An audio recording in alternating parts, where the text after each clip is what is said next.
नमस्कार, मैं प्रद्युमन जोशीला। आज का ये वीडियो बहुत ही महत्वपूर्ण है। आज हम बात करेंगे हरियाणा के एक ऐसे इलाके जिसे किसानों की धरती कहते हैं, जिसे जवानों की धरती कहते हैं, फौजियों की ये धरा, क्रांतिकारियों की धरा, संघर्ष की प्रतिमूर्ति ये इलाका, और नाम है दादरी जिले का बाढ़ड़ा विधानसभा क्षेत्र। बाढ़ड़ा विधानसभा क्षेत्र जो भिवानी महेंद्रगढ़ लोकसभा में आता है, एक ऐसा इलाका जिसने हल्के से बाहर के प्रत्याशियों को भी जिताया, एक ऐसा हल्का जिसने बड़े बड़े नेताओं को राजनीतिक तौर पर ताकत देने का काम किया। वर्तमान में इस विधानसभा इलाके से विधायक हैं उमेद सिंह पातुवास, भारतीय जनता पार्टी के विधायक। लगभग 1/3 कार्यकाल उनका पूरा हो चुका है, और इस 1/3 कार्यकाल में जनता की उम्मीदों पर वो कितने खरे उतरे, कैसा रहा बाढ़ड़ा का राजनीतिक परिदृश्य, क्या विकास हुआ बाढ़ड़ा में, और बाकी के जो और विधायक बाढ़ड़ा से बने उनसे कैसे अलग दिखे उमेद पातुवास, वो आज के इस वीडियो में हम जिक्र करेंगे। बाढ़ड़ा विधानसभा क्षेत्र ग्रामीणांचल वाली एक पृष्ठभूमि, राजनीतिक तौर पर बहुत ज्यादा इस इलाके के लोग जागरूक। यही एक कारण कि यहां के लोगों ने सरकारों से भी लोहा लेने का काम किया, सरकारें बनाई भी और सरकारों को तोड़ने का भी काम किया, यानी सत्ताएं बदलने का काम किया। जब से उमेद पातुवास बाढ़ड़ा से विधायक बने हैं, कुछ एक चीजें बाढ़ड़ा में ऐसी हुई हैं जो बड़ी अभूतपूर्व हैं। पहली और बहुत महत्वपूर्ण बात, बाढ़ड़ा में कई ऐसे विधायक बने जो जब सत्ता में थे तो उनके साथ चलने वाले बहुत से साथी ठेकेदार बने घूम रहे थे, बहुत ठेकेदार बने यहां से, और आम जनता और विधायक में इतना बड़ा गैप इस इलाके में आ गया कि वो चेहरे दोबारा फिर विधानसभा में नहीं पहुंच पाए इस विधानसभा क्षेत्र से। या तो उन्होंने चुनाव ही नहीं लड़ा, चुनाव लड़ा तो वो हार गए। लेकिन उमेद पातुवास की सबसे खास बात, वो आज भी विधायक बनने के बावजूद जनता से सीधे कनेक्ट हैं, बीच में कोई बिचौलिया नहीं, कोई ठेकेदार नहीं। ये अपने आप में दर्शाता है कि जिस उम्मीद से उमेद को बाढ़ड़ा की जनता ने चुना था वो उस पर खरे उतरे हैं, क्योंकि ये वो इलाका है जिसने चौधर देखी है। बड़े बड़े नेता इस इलाके में हुए हैं, चौधरी बंसीलाल का भी इस इलाके में अपना एक प्रभाव रहा है, और इस इलाके के जनता सीधा कनेक्ट चाहती है नेता से, वो उमेद ने करके दिखाया।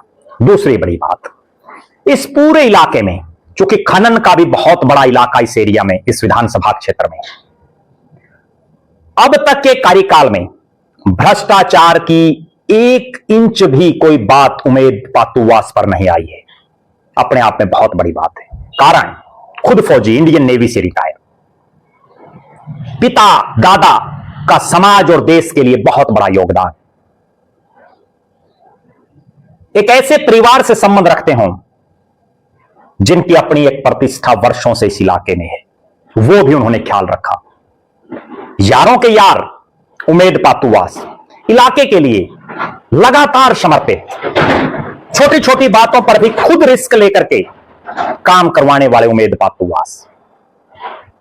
हरियाणा प्रदेश में हम देख रहे हैं बहुत से ऐसे इलाके हैं जहां आपराधिक गतिविधियां बहुत बढ़ी हुई हैं, लेकिन बाढ़ड़ा विधानसभा में जब से उमेद पातुवास विधायक बने हैं, उन्होंने इस इलाके को, हरियाणा प्रदेश के जो शांति प्रिय इलाके हैं उनमें यह इलाका है, उसके लिए भी उन्होंने पुरजोर प्रयास किए। प्रदेश के मुख्यमंत्री नायब सिंह सैनी हो या बीजेपी आला कमान, उमेद पातुवास हल्के की समस्याओं के समाधान के लिए निरंतर प्रयासरत हैं। मुख्यमंत्री की बाढ़ड़ा में इतनी जबरदस्त रैली उन्होंने करवाई, जिसमें प्रदेश के मुख्यमंत्री ने बाढ़ड़ा विधानसभा क्षेत्र के लिए बम्पर घोषणाएं की, जिसका परिणाम बाढ़ड़ा विधानसभा क्षेत्र के आम जनमानस को नजर आ रहा है। बाढ़ड़ा विधानसभा क्षेत्र में उमेद पातुवास जब से विधायक बने हैं, तब से गांव हो, चाहे बाढ़ड़ा का इलाका या दादरी के साथ लगते गांव, हर तरफ विकास की बयार उन्होंने बहा रखी है। सड़कें हो, पानी हो, बिजली हो, कोई भी महकमा हो, उमेद पातुवास काम करवाना जानते हैं, क्योंकि पहले फौज में रहते हुए, फिर एक सफल बिजनेसमैन, एक सफल सामाजिक कार्यकर्ता, समाज सेवी के तौर पर, और अब एक सफल राजनीतिज्ञ के तौर पर उनको इलाका जानता है। उमेद पातुवास ने 2014 में भी विधानसभा का चुनाव लड़ा। निर्दलीय चुनाव लड़ते हुए उन्होंने बाडड़ा विधानसभा क्षेत्र में कि जनता ने उनको जो साथ सहयोग दिया, उसी मेहनत का परिणाम है कि 2024 के विधानसभा चुनाव में जब हर तरफ कांग्रेस कांग्रेस कांग्रेस का नाम चल रहा था और ग्रामीण और किसान लैंड पर तो विशेषकर कांग्रेस पूरी मजबूत थी, लेकिन हरियाणा प्रदेश की बाडड़ा वो सीट है जहां सबसे ज्यादा ग्रामीण वोटर हैं। उन सीटों में बाडड़ा है। किसान जिस विधानसभा इलाके में सबसे ज्यादा हैं, उनमें बाडड़ा शामिल है। उसके बावजूद उमेद पातुवास ने कांग्रेस के प्रत्याशी सोमवीर शोराण को चुनाव हराया। बहुत से तो भाजपाइयों को भी यह नहीं उम्मीद थी कि बाडड़ा में कमल खिल जाएगा। इन हालातों में जब लोकसभा के चुनाव में बुरी तरह से बीजेपी यहां हारी हो, कांग्रेस के प्रत्याशी राव दान सिंह यहां से जीते थे, उसके बावजूद उमेद पातुवास की अनथक मेहनत, उनके जुनूनी साथियों का जज्बा और बाडड़ा विधानसभा क्षेत्र की जनता का आशीर्वाद, भारतीय जनता पार्टी के नेताओं का साथ और सहयोग, और उमेद पातुवास पहुंचे विधानसभा। हमने उनके 1/3 कार्यकाल में कैसा रहा बाडड़ा की जनता का अनुभव, बहुत से लोगों के बाडड़ा से हमारे पास फोन आ रहे हैं। हकीकत यह है कि बाडड़ा विधानसभा क्षेत्र में उमेद पातुवास की सक्रियता ने विपक्ष को बिल्कुल हाशिए पर ला दिया है। आज हालात और परिस्थितियां ये हैं कि बाडड़ा में कांग्रेस को कोई मजबूत प्रत्याशी तक नजर नहीं आ रहा है। भविष्य में हमारी निगाहें बाडड़ा के साथ साथ हरियाणा के तमाम 90 के 90 हलकों पर हैं। हर अपडेट से हम आपको रूबरू करवाएंगे। हम आपको बताएंगे कि किस विधायक की कौन सी कमियां हैं जिनकी वजह से बीजेपी को आगे दिक्कत भी आ सकती है।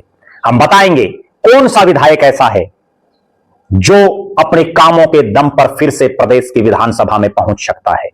आप दर्शक जरूर कमेंट करें, उमेद पातुवास के वर्तमान कार्यकाल को लेकर के आपका क्या मानना है। बाडड़ा की राजनीति में उमेद पातुवास को आप किस नजरिए से देखते हैं? अपनी बेबाक राय जरूर रखें। बहुत बहुत धन्यवाद। आपका अपना प्रद्युमन जोशीला।